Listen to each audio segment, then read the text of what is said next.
Dios les bendiga, hermanos. Dios les bendiga, amigos. Vamos a continuar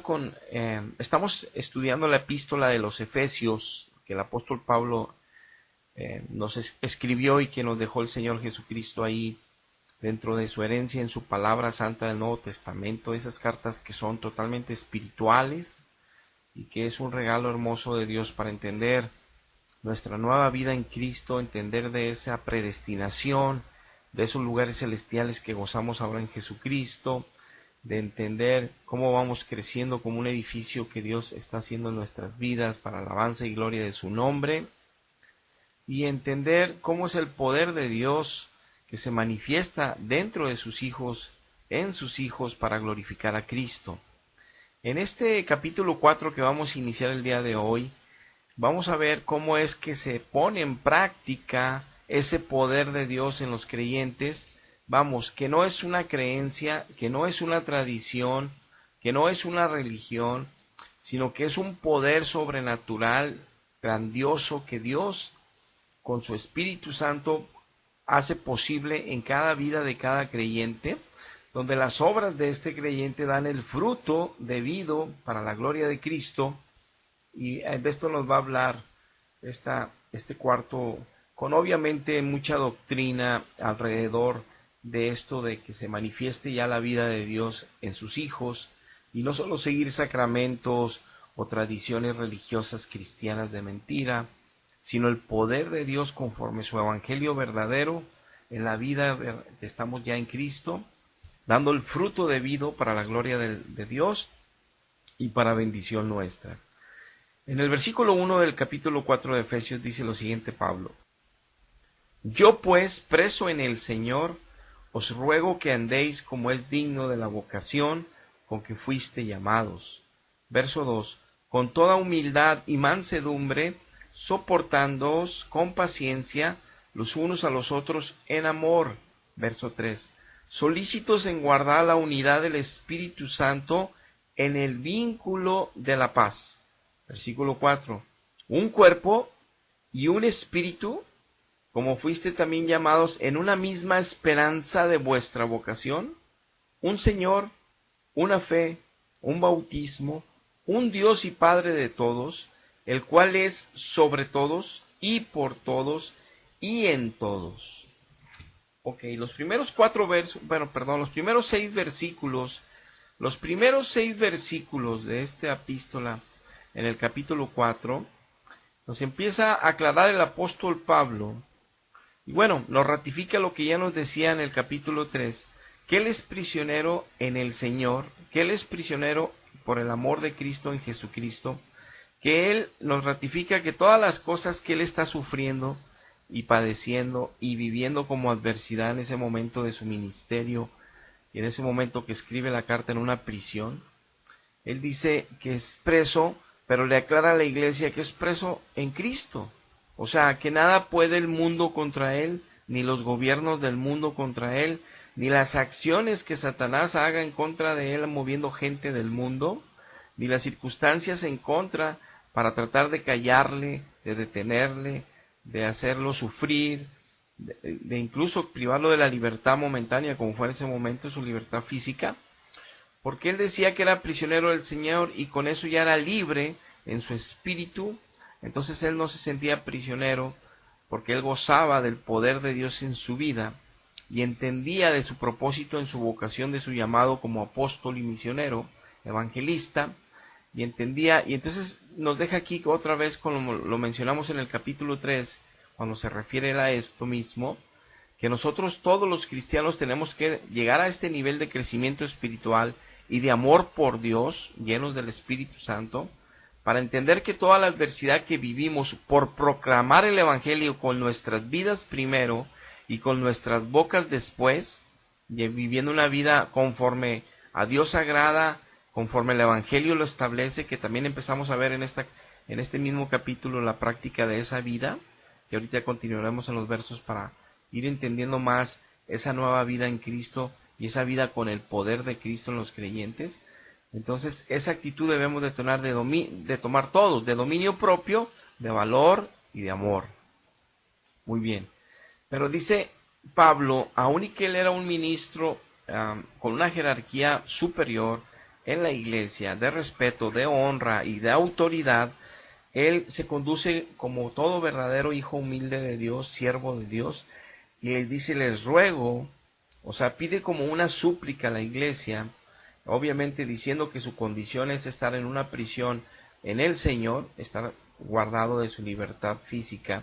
pero les pide como ruego que ande la iglesia como es digno de la vocación de la que fueron llamados. Es decir, la vocación a la que fueron llamados es ser santos porque Dios es santo, es ser luz porque Dios es luz, es vivir en verdad porque Dios es verdad, la verdad revelada en la Biblia. Entonces la vocación que llamaron es para, empieza a hablar en el verso 2, cómo son los atributos de Cristo que debe de estar gozando ya un verdadero hijo de Dios, si es que se dice ser cristiano, de cualquier tipo de cristiano, de religión o doctrina. Si en verdad está en Cristo, debe tener toda humildad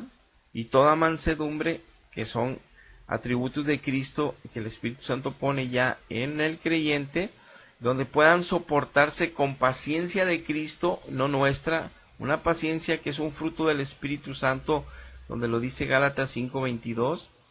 para que puedan soportarse los unos a los otros en amor. Y la demanda de Pablo aquí viene para el creyente, que es como estamos mencionando en este capítulo, que es el poder de Dios actuando en un verdadero hijo de Dios, que puede lograr que el carácter de ese nuevo hijo, que el carácter de un verdadero hijo sea humilde, de un espíritu manso y con mucha paciencia para poder soportar las debilidades de otros, los errores de otros, como también cualquier circunstancia que no nos agrade en otros, en el amor. Entonces, no nada más es por convicción o por obligación, que sí lo es, sino es en el amor de Dios que tenemos que lograr esos atributos para con nuestros hermanos, para ser testimonio de ser de la verdad y no ser testimonio de ser de una religión o doctrina cristiana de mentira. Entonces, el que tenga humildad, esté mansedumbre y tenga paciencia, en el amor de Cristo es como debemos de soportarnos, no en nuestro amor natural humano, porque es imposible tener esta gracia y este poder para lograr esta demanda que nos pide Dios en este verso. Entonces, para lograr eso, tenemos que esforzarnos, por eso el verso 3 dice solícitos, o sea que tenemos que buscar con un esfuerzo más allá de lo normal, para que estemos guardando la unidad que el Espíritu Santo logra en una congregación cristiana, para que todos seamos del mismo sentir de Cristo, para que todos seamos del mismo amor en Cristo, y para que podamos tener ese vínculo perfecto que es la paz de Dios en nuestros corazones, para no entrar en divisiones, ni contiendas, ni disensiones, ni pleitos, ni envidias, nada que demuestre simple y sencillamente que no estamos siendo aprobados y otros ya son aprobados, y los que no son aprobados que puedan meditar que están fuera de la gracia de Dios, lejos de la presencia de Dios, al vivir todavía como el viejo ser que ya no debe estar manifestándose en un hijo de Dios, mas sin embargo, como lo veremos más adelante, claro que se puede manifestar en los hijos de Dios el error, pero también nos da doctrina la Biblia y Dios para entender por qué se sucede esta mala actitud en algunos o este mal comportamiento moral cuando ya tienen una nueva naturaleza en Cristo. Ahora bien, nos afirma ya la Biblia y nos dice Pablo en el versículo 4 que por eso tenemos que tener esa humildad y mansedumbre y soportarnos con la paciencia en el amor de Jesucristo, para que estemos guardando con el poder del Espíritu Santo, dentro del Espíritu Santo, el vínculo perfecto de Dios entre los hijos de Él, que es la paz de Cristo entre nosotros. Nada de divisiones. Y entonces por eso en el 4 dice que por eso somos un solo cuerpo, que da de manifiesto que nos amamos, que nos cuidamos, que nos protegemos, que nos soportamos, porque el dedo necesita de la nariz y la nariz necesita del oído y el oído necesita de los ojos y los ojos necesitan de la lengua y la lengua necesita del aparato digestivo y también necesita el cuerpo de los pies y los pies necesitan de las manos y así sucesivamente Dios nos ha dado dones especiales y específicos de manera diferente a todos los miembros en una congregación en el cuerpo de Cristo, para que nos ayudemos mutuamente, para, como lo dice también una epístola que lo veremos más, que ya también lo hemos visto, sobre las coyunturas y ligamentos que Dios hace para unir los miembros del cuerpo, que vienen siendo dones espirituales, dones del Espíritu Santo, y que vienen siendo ministerios del Señor Jesucristo, que eso hace que sea un cuerpo muy bien unido y bien edificado en su verdad, en su amor y en los atributos del Espíritu Santo, o sea, en los frutos del Espíritu, para mantener esa unidad en la paz de Cristo.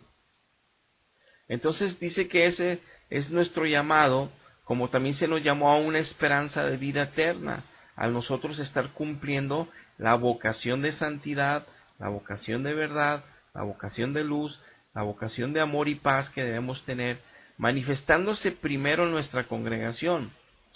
Entonces ahí es donde tenemos un solo Señor, que es nuestro Señor Jesucristo. No tenemos varios señores, ni tenemos varias señoras. Hay que poner atención en esto. No importa qué es lo que piense el ser humano de que es la mamá de Dios y que es la mamacita de Dios. No importa que el ser humano piense es que es el hermano de Dios y es que es el hijo, el apóstol de Dios. No,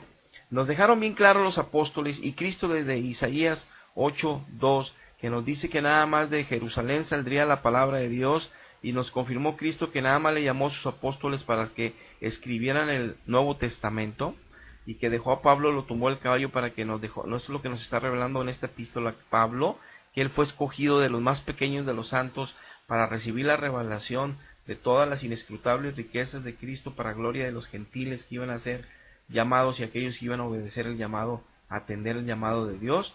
Entonces es un solo Señor que nos habla todo el Evangelio, nada más Cristo, es todo el Evangelio, nada más habla de Él. Cuando ya meten mamás, señoras y otras cosas, esas son apariciones de engaño y son doctrinas de mentira que Pablo nos advirtió, o sea, Dios nos advirtió con Pablo, que tuviéramos cuidado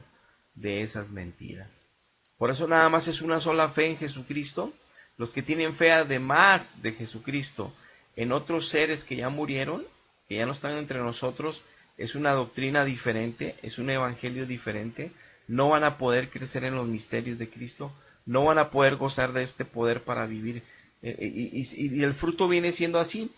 Todo mundo defiende que su fe es la verdadera, toda iglesia cristiana de mentira y no mentira y la verdadera, todos defendemos que nuestra fe es la verdadera, que el Señor es Jesucristo nada más, y que nada más es un bautismo,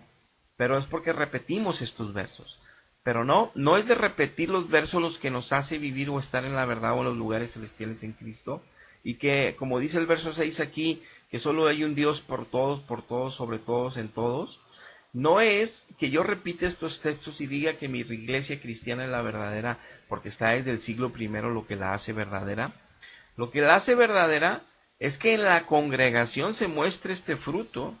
donde todos los miembros, en el 90% o más, son humildes, son mansos, se soportan con paciencia en el amor de Jesucristo, guardan la unidad perfecta del Espíritu Santo viviendo en paz entre ellos y no divisiones, contiendas, murmuraciones, chismes, porque las congregaciones que aún y que son indiferentes a los demás, que no se meten con nadie, que nomás van a su misa, a su comunión y a no sé qué y se salen, ellos también están bien perdidos porque no entienden cuál es la unidad del Espíritu, ni la paz entre los hermanos, ni los dones espirituales para ayudarse entre unos y otros y edificarse entre unos y otros, en ese único cuerpo, en ese único Espíritu Santo, en esa única esperanza de vida eterna, en ese único Señor Jesucristo, en esa única fe verdadera,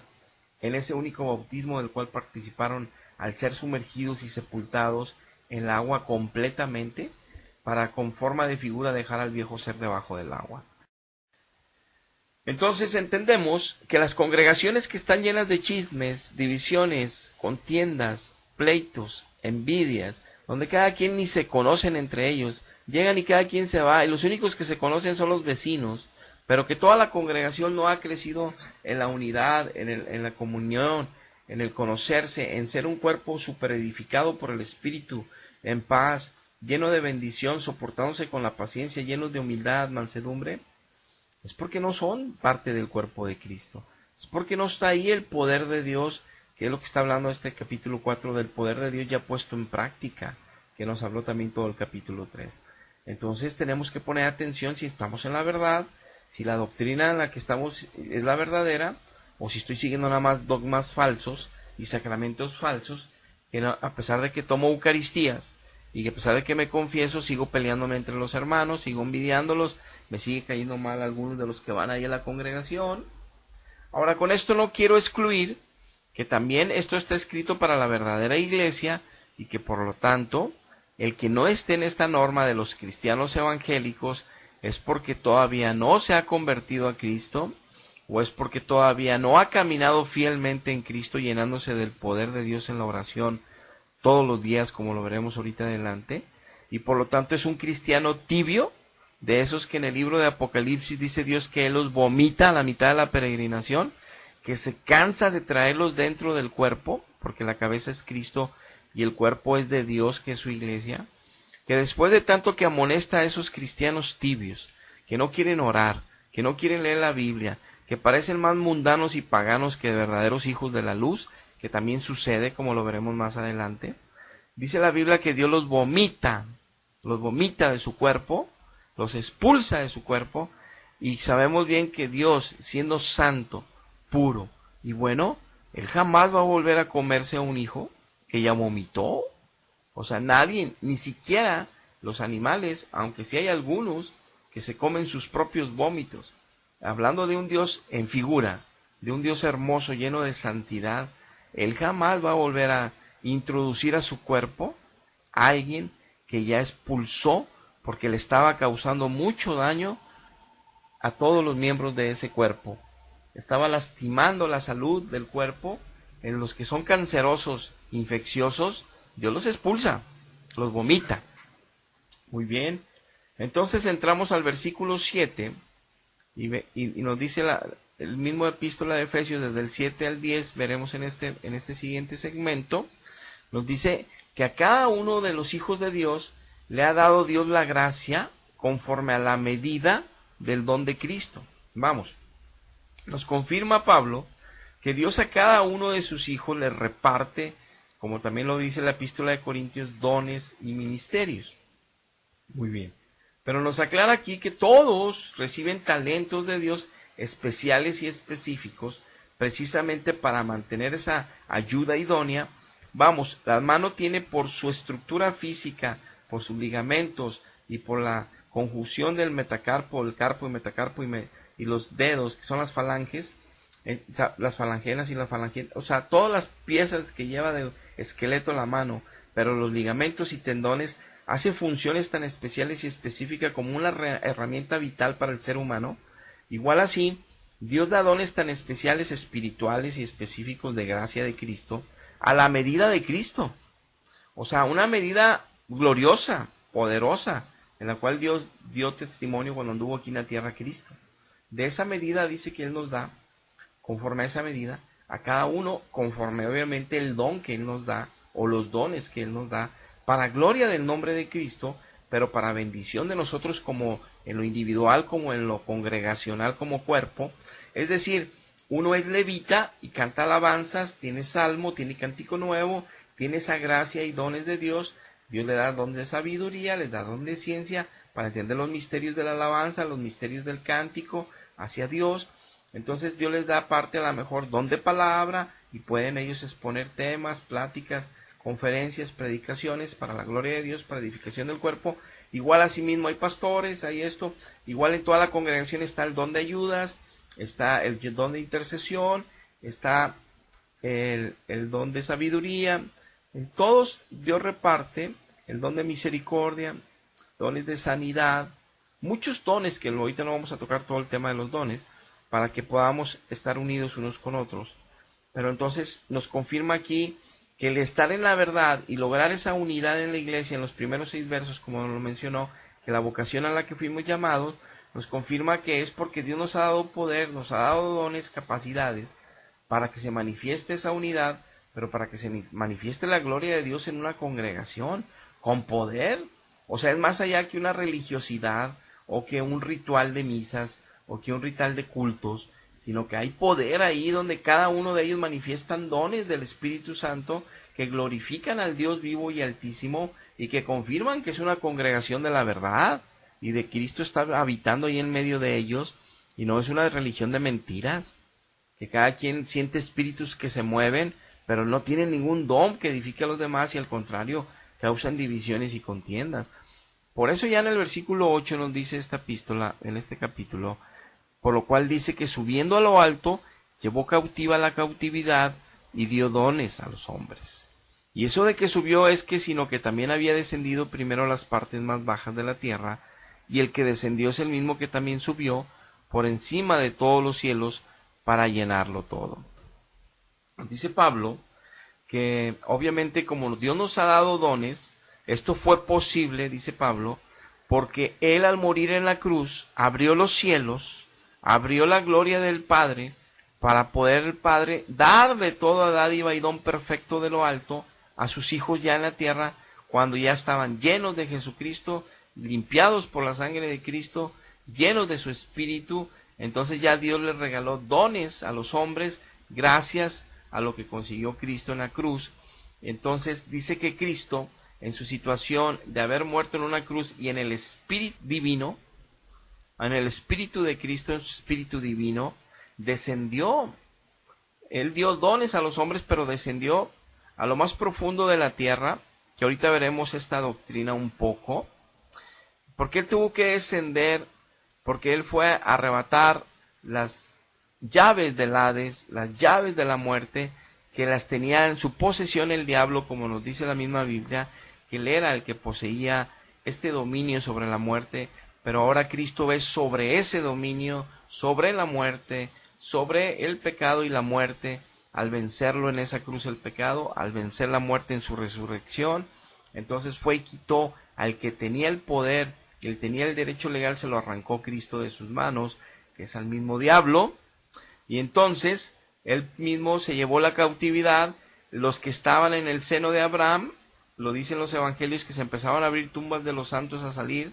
que se parecieron allí a varios, pero él se llevó a todos ya al paraíso en el cielo. El que abrió el cielo es Cristo. Al resucitar Cristo, bueno, al descender, quita las llaves del muerte y pecado y del Hades, y ya tiene ya llaves de todo, de la vida, y tiene las llaves del reino de los cielos, y tiene las llaves del infierno, y tiene las llaves de todo. Él puede hacer y deshacer todo, porque lo venció como ser humano en una cruz. Entonces ese mismo que descendió, dice, es el que subió por encima de todos los cielos para llenarlo todo, el que llena todo, porque así le plació al Padre, que el Hijo fuera glorificado hasta este extremo, hasta lo sumo, y el Hijo glorificó al Padre también, al obedecerlo en todo a lo sumo. Entonces, entendemos que para que Dios haya muerto en una cruz y estén habitando en una congregación, es porque se están manifestando los frutos que ya vimos en el del verso 1 al 6, y es porque ha dado, como nos dice en el 7, dones especiales y específicos a cada uno. Y es por eso que al llevarse la cautividad, que no solo se refiere a lo literal, porque se llevó a todos los que estaban en el seno de Abraham arriba al cielo, abrió el cielo para la humanidad, sino que también se llevó la cautividad de nosotros para poder manifestar los dones espirituales que nos regala en Cristo el Espíritu Santo. Podemos ahora gozar de esos dones y se debe manifestar esos dones en medio de la congregación, que son muchos, como lo dice Romanos y como lo dice Romanos 12 y 1 Corintios 12, que después lo veremos en otros estudios. Pero entonces, por eso vemos en 1 Corintios, capítulo 4, verso 20, que dice que el reino de Dios no consiste solo en palabras, sino consiste en poder. Nos aclara Pablo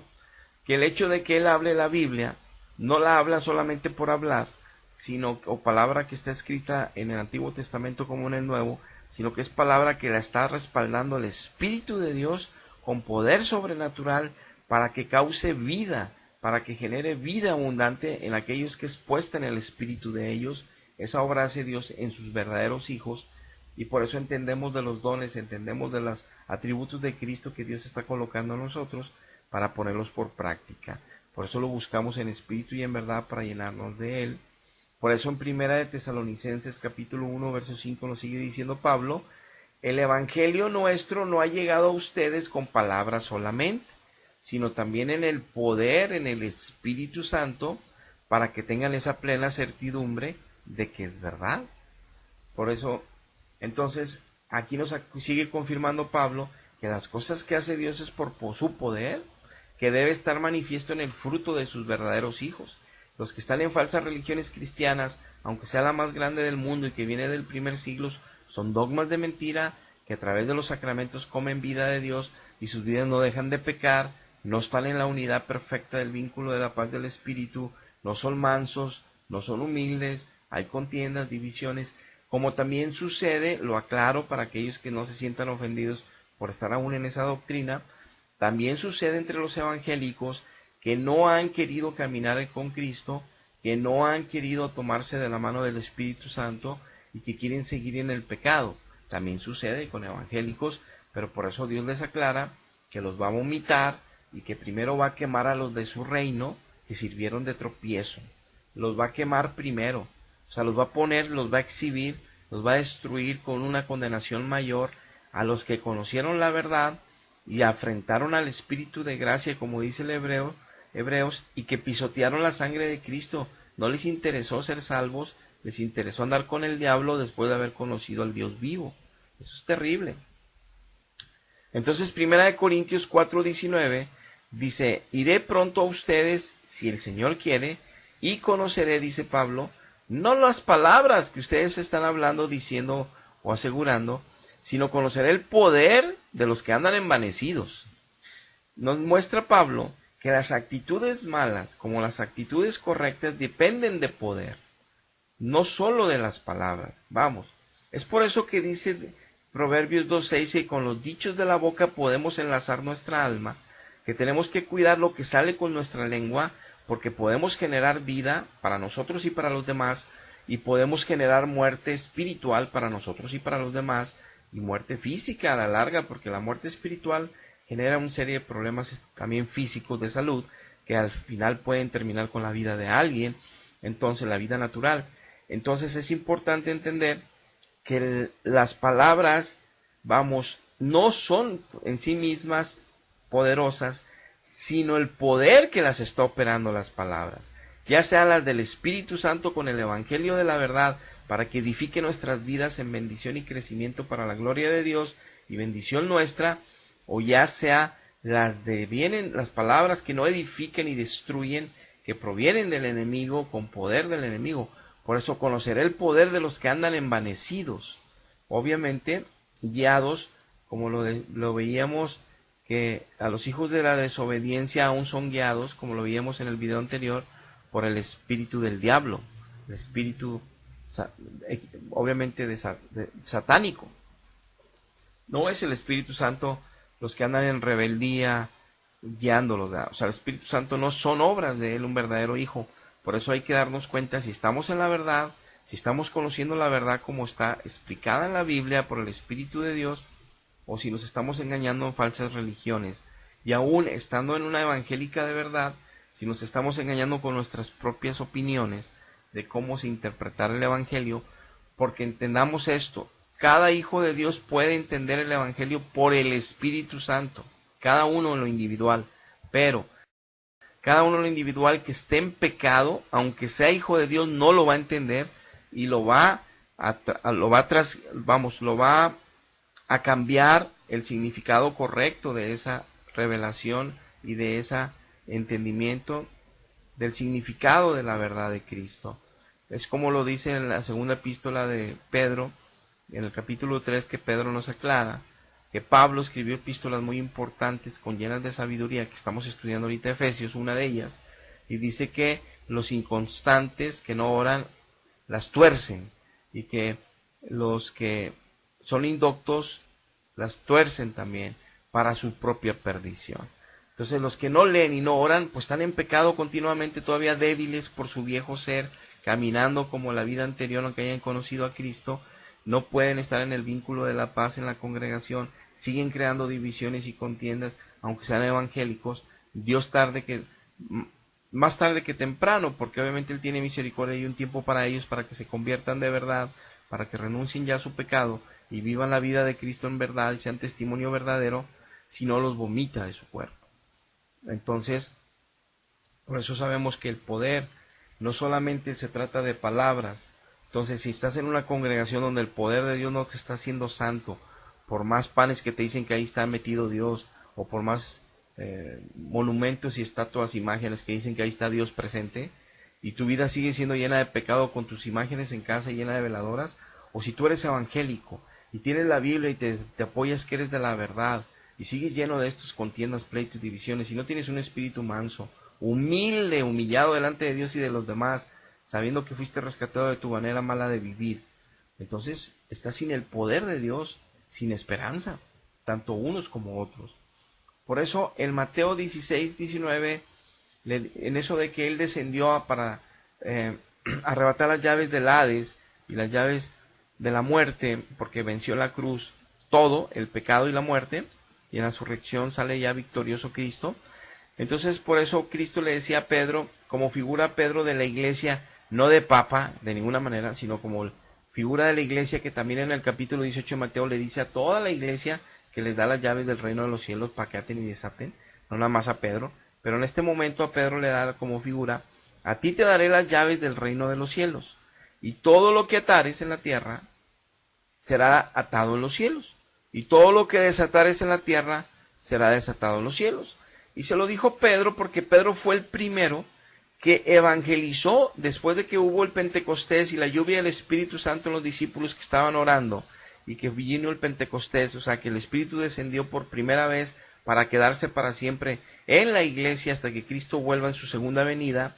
Dice aquí que cuando salieron empezó a predicar con denuedo la palabra de Dios Pedro, y que 3,000 almas oyeron y se convirtieron a Cristo, y luego después predicó a 5,000 y se convirtieron a Cristo 8,000 en esos días que recibió el Espíritu Santo Pedro. Por eso le dice a ti, ¿para qué? Para que lo que ates en la tierra con tu predicación, y los que se conviertan y crean y se salven al convertirse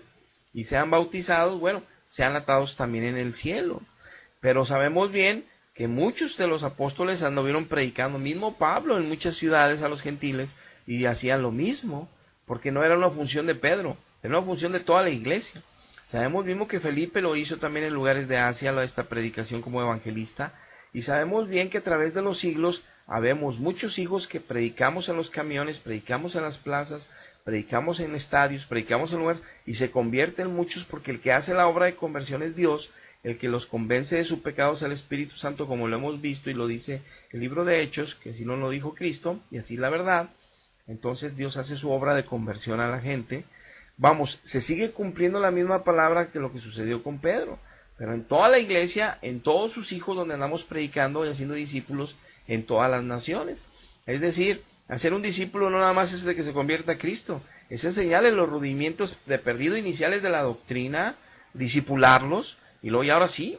sabemos que es una función que Dios hará dentro de un ministerio. Por eso Dios los convierte regularmente en las predicaciones de un pastor, en una congregación donde realmente habita el Espíritu Santo y la verdad, para que ahí se les dé obviamente los primeros rudimentos de la doctrina y empiecen a crecer en su discipulado inicial, para que no se pierdan con falsas doctrinas, porque aunque tengan ya a Dios y el poder de Dios adentro, hay que llenarse del conocimiento y crecer en él para poder avanzar en santidad, en la verdad, y ir en esa transformación hermosa que Dios nos está haciendo en nuestro carácter moral, avanzando y avanzando. Por eso en Apocalipsis 1:18, en esto de que descendió Cristo, que nos estaba diciendo Efesios 4:7, que estamos viendo este segmento, dice, y el que vivo, dice Cristo, y estuve muerto, mas he aquí que vivo, dice Cristo, por los siglos de los siglos, amén, y dice Cristo, y tengo las llaves de la muerte ya, y tengo las llaves del Hades. Vamos, sabemos que Dios tiene todo el poder para todas las cosas, soberano en todo,